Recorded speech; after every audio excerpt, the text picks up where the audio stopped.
Habits that I'm building in this season of my life. Okay, just so you guys know, I have been on a self development journey now for the past 6 years.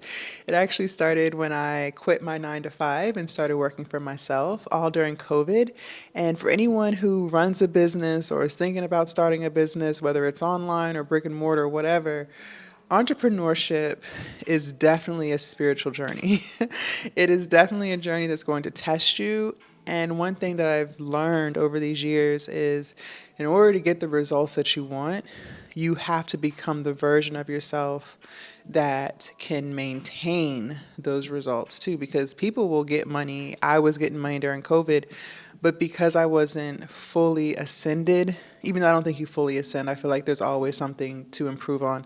But if you're not in your highest version, you can mess it all up, right? You see that happen every day.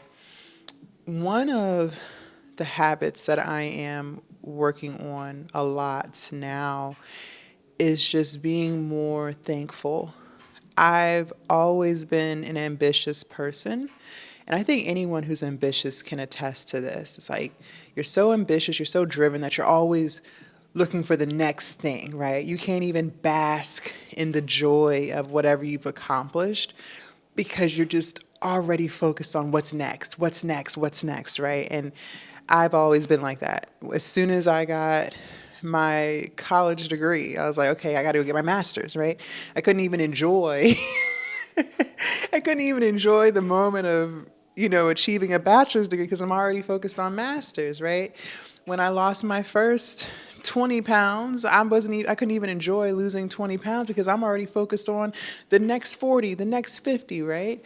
When I made my first $1,000 online, I couldn't even sit in that excitement and that joy because I'm already focused on, okay, how am I going to make 10K? As soon as I made 10K, I'm like, okay, how am I going to make 50, right? You're just always just moving the goalposts and you're saying things to yourself, well, I'll be happy when this happens, or I'll be more thankful when this happens, right? That doesn't work. Trust me. My counselor actually told me this. I didn't even realize that I was doing it. You have to be thankful for what you have right now, even if you feel like you don't have a lot. Because I promise you this, there is somebody in this country, I'm in the US, or someone in this world who wishes they had your problems. I cannot make this up.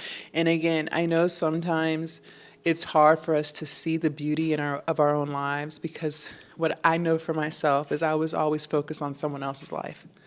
I've made other videos about how when I stopped scrolling on social media, I gained more clarity, I gained more confidence, I became more thankful of the life that I live. But that's because I'm no longer looking at other people's lives. Social media, and leave a comment down below, let me know your thoughts. Social media has a way of making you compare yourself to other people. And it's not always, on some hater type ish, right? I think as humans, we all compare. We look at other people's lives to try to figure out what we should or shouldn't be doing, right? We gauge other people's lives as a way to determine how we should live our own. Like, for instance, in my mid 20s, my friends were getting married, so I'm like, okay, I got to get married, right? As you get a little bit older, you see your friends maybe buying houses, having kids. So it kind of keeps you on this timeline of life. So I think that we all do it to an extent. But I think everyone at some point in time is comparing themselves to other people. I've noticed that social media, at least for myself, made the comparison loop toxic. It was so toxic for me. And I had to stop doing that. And when I stopped, I became so thankful for what I have. I do watch commentary videos on YouTube. My experience on YouTube is different than that on Instagram and TikTok. YouTube doesn't really make me compare myself to others the way Instagram does. I don't know what it is about Instagram. Maybe it's because it's short form content versus YouTube is long form content. I don't know. But YouTube for me is a different experience. It's definitely more learning than comparing. And I do watch commentary videos, especially like on finance and stuff like that, because that's the era of life that I'm in: finance, saving, building business. And I saw this compilation of TikTok reels where women and men, black and white, were talking about how hard it is in the economy today in the US. I'm in the US.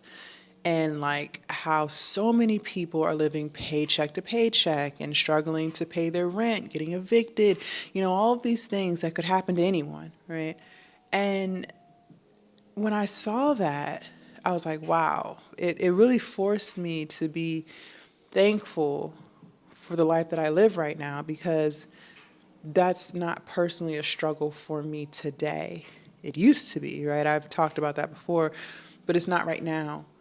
And I wouldn't be able to see that if I was constantly looking at creators who are making 100,000 a month, because I don't make that. I don't even make close to that. I had to learn how to be thankful for what I've already accomplished. I've had to learn how to move more slowly so that I can allow myself to embrace the milestones that I'm reaching. I had to stop trying to be so quick. I used to move so quickly, like, it's got to be quick, it's got to be quick. Failing to realize that, yes, time does move quickly, of course. You don't want to waste time. But you have to enjoy the process. You have to enjoy the lessons that you learn in business, in weight loss, in any goal that you have. Maybe you're saving for your first house. You have to enjoy the process, right? You have to be thankful for how far you've come. Even if you don't think you've come far. Maybe you want to lose weight. I lost 100 pounds. Maybe you're down 10 pounds. And so in your mind, you're like, well, I still have 100 to lose. This is going to take forever. Still be thankful and grateful for the fact that you followed through with something to lose 10 pounds. Losing any amount of weight is difficult. That means you ate clean for an extended period of time. That means you resisted the urge to go to fast food or to drink soda or to, eat late at night, ice cream, cookies, whatever, right? You probably moved, you probably walked, you might have went to the gym. You had to do something to lose 10 pounds, right? You should be thankful that your mindset, the woman that you're becoming, is allowing you to hit that milestone. But a lot of times we just get lost in the overall goal. We get lost in what other people are doing, that we don't even realize how amazing we are. And once I came to that realization, I make sure that every single day I allow myself the opportunity to just embrace who I'm becoming, to be proud of who I am and where I'm going, and to be thankful for the life that I live. Another habit that I've been working on, I would say over the past year, is just being more structured in my day to day. I've noticed one thing about myself is that I'm more at peace with life when I live in structure. My 20s was so chaotic because I was chaotic, so it makes sense. Okay, I'm not confused as to why my life was chaos in my 20s, because I was the root of the chaos. I didn't know where I was going. I was all over the place. But now I'm 35. Now I pride myself in having a schedule and sticking to it.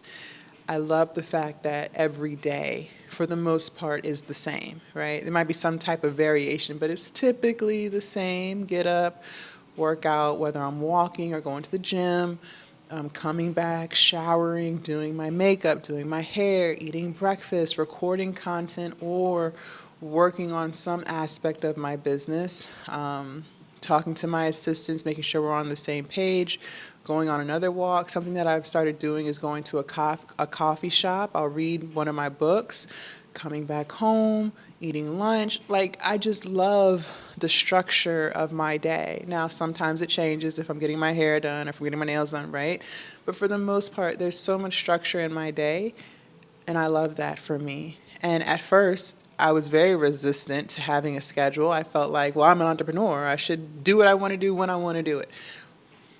But I didn't really get the results that I was looking for in my business until I became very structured. Even on the days where I don't necessarily feel like doing it, I still force myself to do something, right? I love that habit for me. If you feel like time is just passing you by and you're not getting anything done, you're not doing the things that you want to do, I highly, highly, highly suggest that you start creating a schedule for yourself and sticking to it. And that schedule should pretty much be the same. Okay, in order to get results, you have to stay consistent. Well, in order to stay consistent, that's going to require you to do the same thing every day. Okay, if you want to lose weight, that means you have to consistently eat right, damn near every day. If you want to make money online, that's going to force you to consistently show up for your business, damn near every day, right? So having that schedule in place is a great habit, and it's something that I'm going to continue to work and fine tune and make better. So I love that for me. Leave a comment down below. Let me know your thoughts. I cannot wait to read what you have to say. Also, you guys, make sure you subscribe to the channel if you haven't already, and do not forget to join the Patreon. The link is down below in my description, and I will see you guys in my next video. Bye.